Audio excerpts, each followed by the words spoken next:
Olá, povo de Deus, domingo 24 de julho de 2022, 17º domingo do tempo comum. Nossa reflexão de hoje é a partir de Gênesis 18, de 20 a 32, Colossenses 2, de 12 a 14, Lucas 11, de 1 a 13.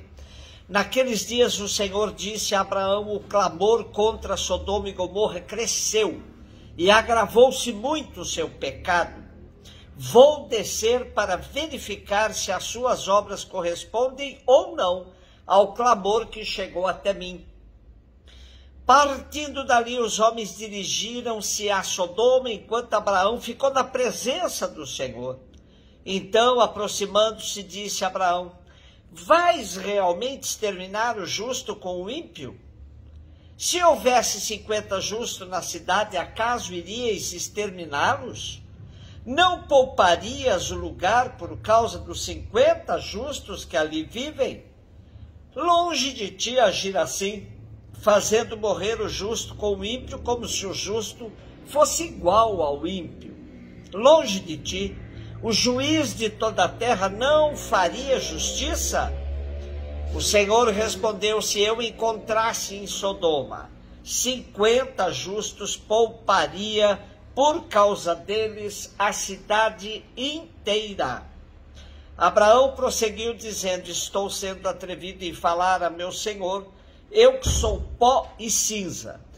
Se dos 50 justos faltassem 5, destruirias por causa dos 5 a cidade inteira? O Senhor respondeu: não destruiria se achasse ali 45 justos. Insistiu ainda Abraão e disse: e se houvesse 40? Ele respondeu: por causa dos 40 não o faria. Abraão tornou a insistir: não se irrite o meu senhor se ainda falo. E se houvesse apenas 30 justos? Ele respondeu: também não o faria se encontrasse 30. Tornou Abraão a insistir: já que me atrevi a falar a meu senhor, e se houver 20 justos? Ele respondeu: não a iria destruir por causa dos 20. Abraão disse: que o meu senhor não se irrite, se eu falar só mais uma vez, e se houvesse apenas 10? Ele respondeu: por causa dos 10 não a destruiria. No domingo passado tivemos a visita da divindade a Abraão nas pessoas de 3 personagens, que foram muito bem acolhidas por Abraão, que lhes preparou um banquete e recebeu em troca a promessa do nascimento de um filho, um primogênito herdeiro do seu clã.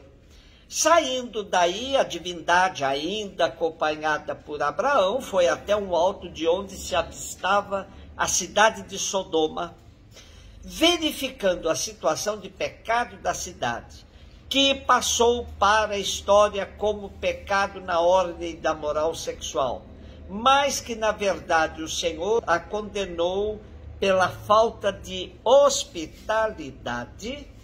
Aí o Senhor decidiu destruir Sodoma. Sodoma era uma cidade antiga que se supõe ter existido nas margens do Mar Morto, ao sul da península de El-Lizã. De acordo com as lendas, foi uma das cidades destruídas. As outras teriam sido Gomorra, Adama, Seboim e Segor, por um cataclismo que ficou na memória do povo bíblico. Alguns estudiosos modernos têm procurado uma explicação para a lenda na geologia da área. A região fica situada na falha do Vale do Jordão, numa zona sujeita a terremotos e a atividades vulcânicas. Depósitos de betume e de petróleo têm sido descobertos nesta região, e alguns escritores antigos atestam a presença de gases que, uma vez inflamados, poderiam causar uma terrível destruição. Esse surpreendente diálogo de Abraão com o Senhor é um texto de transição que serve para ligar a lenda de Mambré com as lendas que relatam a destruição de Sodoma e das cidades vizinhas. Os autores bíblicos liturgos aproveitaram o ensejo para propor uma catequese sobre o peso que o justo e o pecador têm diante de Deus. Enche-nos de esperança, pois um único justo pode salvar toda a humanidade.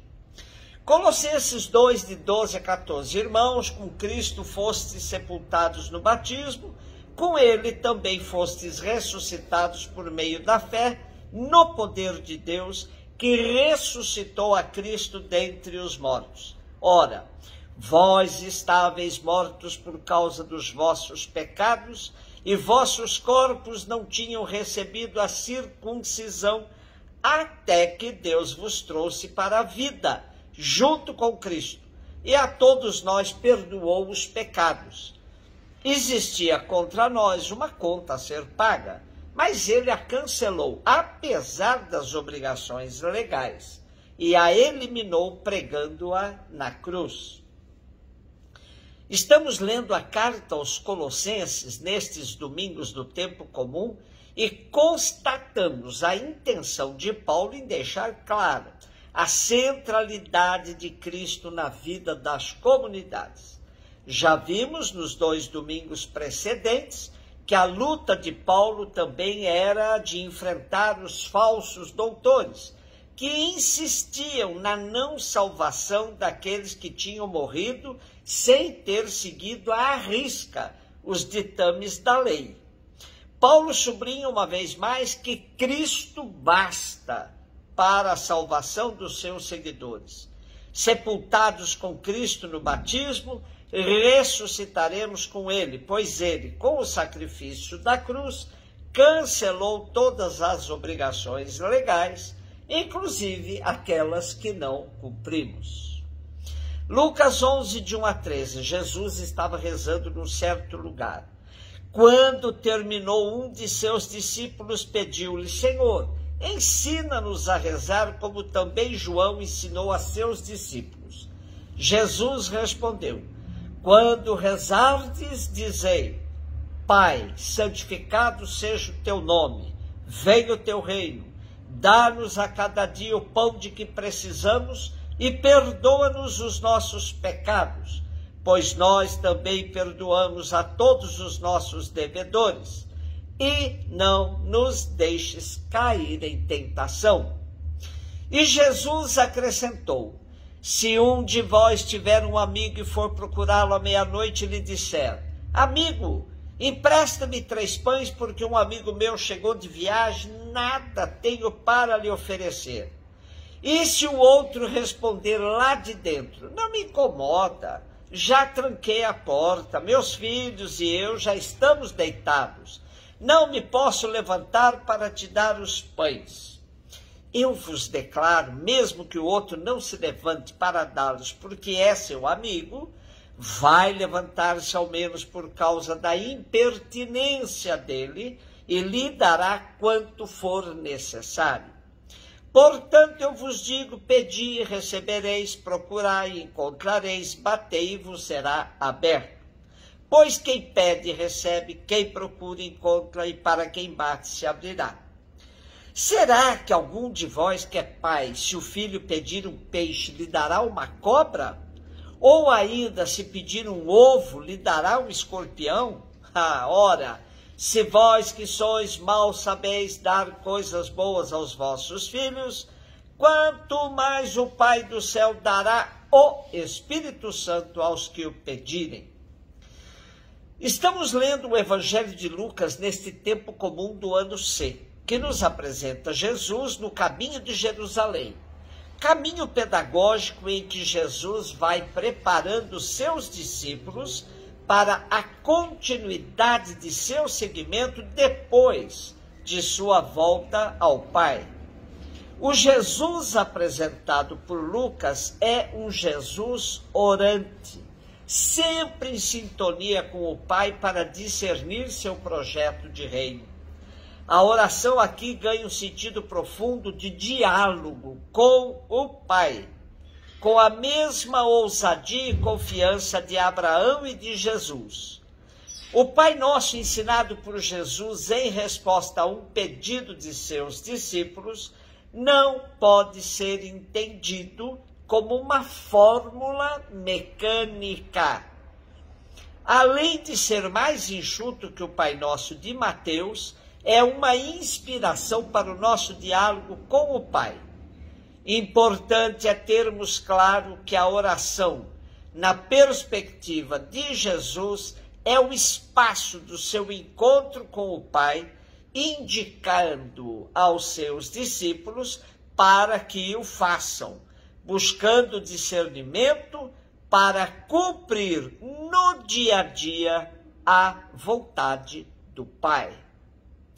E as duas parábolas que aparecem no Evangelho de hoje, tendo como protagonistas o amigo inoportuno e o pai que sabe o que dar a seus filhos, são somente ilustrações para comparação com o relacionamento dos crentes com o Pai.